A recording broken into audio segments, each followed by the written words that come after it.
بسم اللہ الرحمن الرحیم۔ شروع اللہ کا نام لے کر جو بڑا مہربان نہایت رحم والا ہے۔ وما خلقت الجن والانس الا ليعبدون، اور میں نے جنوں اور انسانوں کو اسی لیے پیدا کیا ہے کہ وہ میری عبادت کریں۔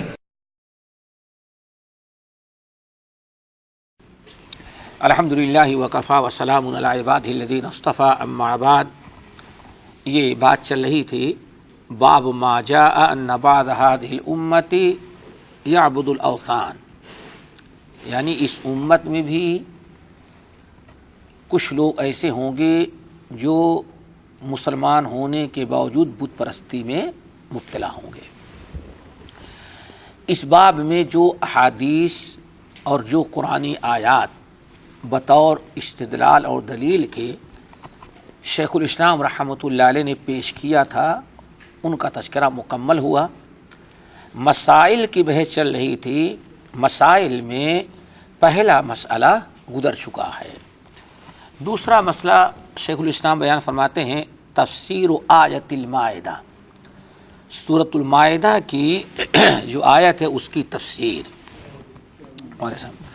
سورۃ المائدہ کی تفسیر جو ہے وہ کیا ہے؟ قل هل انبئکم بشر من ذلک مثوبۃ عند اللہ من لعنہ اللہ وغضب علیہ وجعل منہم القردۃ والخنازیر وعبد الطاغوت۔ اس آیت کو بطور دلیل کے پیش کیا ہے کہ اس امت میں لوگ بت کی پوجا کریں گے۔ اور دلیل کیسے بنی؟ یہ کفار مکہ، یہود، یہ لوگ کہتے تھے کہ مسلمانوں سے تو اچھے کون سے ہیں؟ یہودی ہیں، نہ ہم اللہ تعالیٰ کے بیٹے ہیں، یہ ہیں، اور بڑی لمبی لمبی باتیں ہوتی تھیں۔ اللہ اکبر۔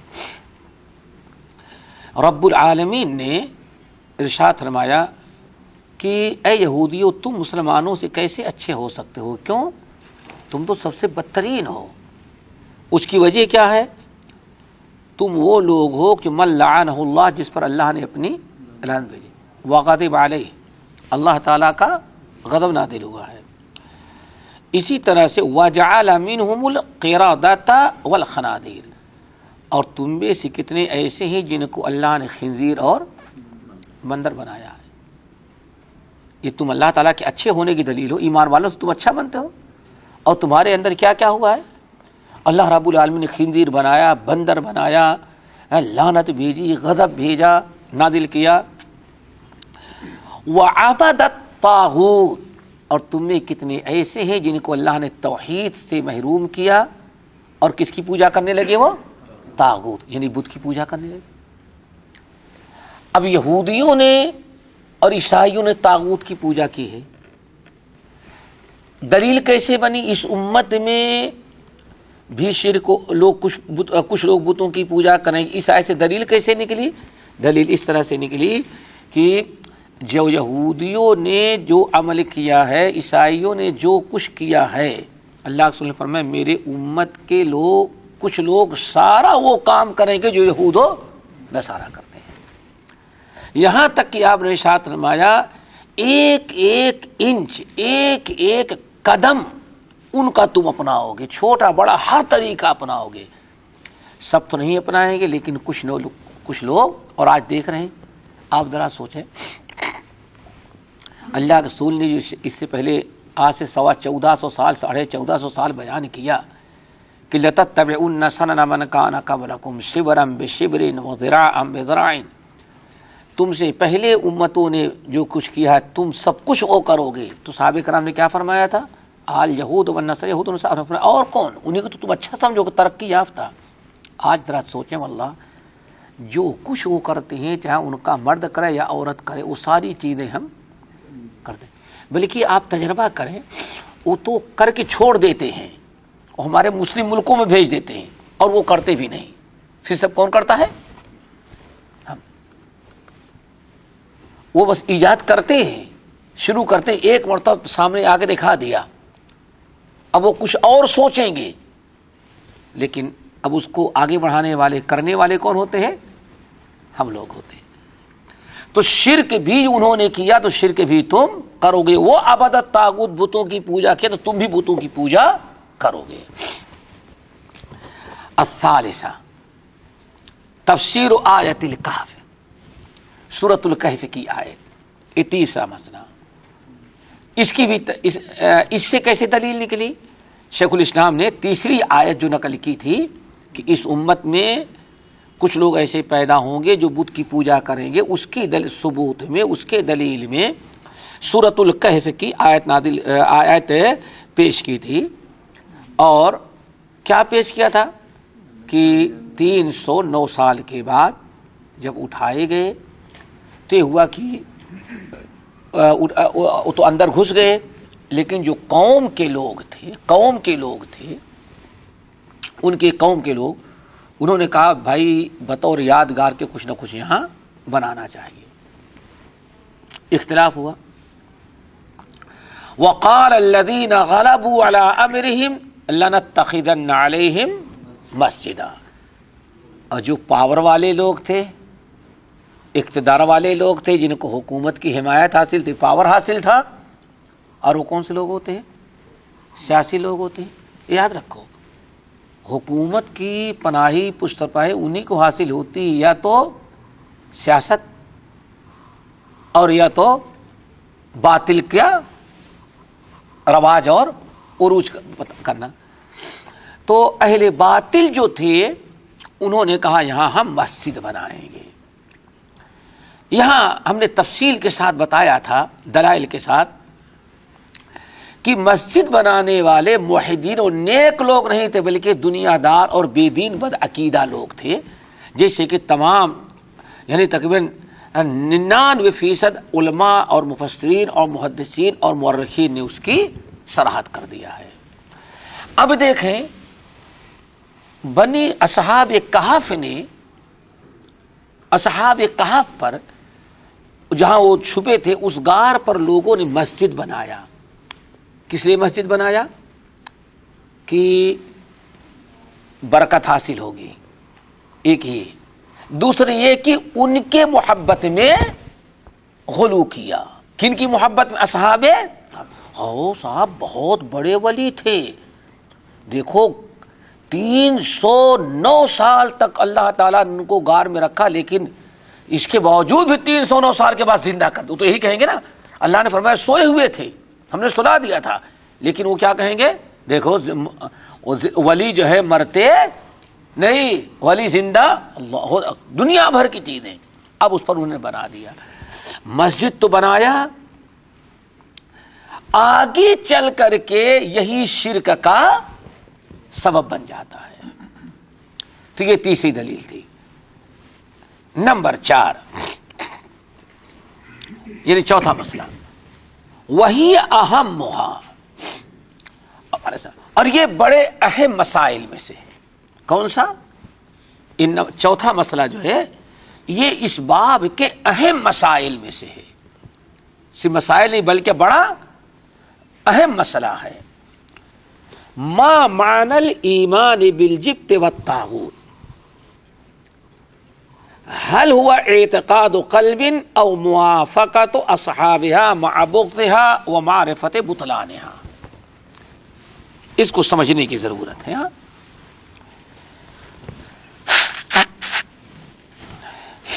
اس کو سمجھنے کی ضرورت ہے۔ کیا کہنا چاہتے ہیں؟ پانچواں مسئلہ یہ کہ سب سے پہلے تو جبت اور طاغوت کا معنی سمجھنا چاہیے۔ جبت اور طاغوت پیچھے گزر چکی ہے بات کہ جبت اور طاغوت سے مراد کیا ہے؟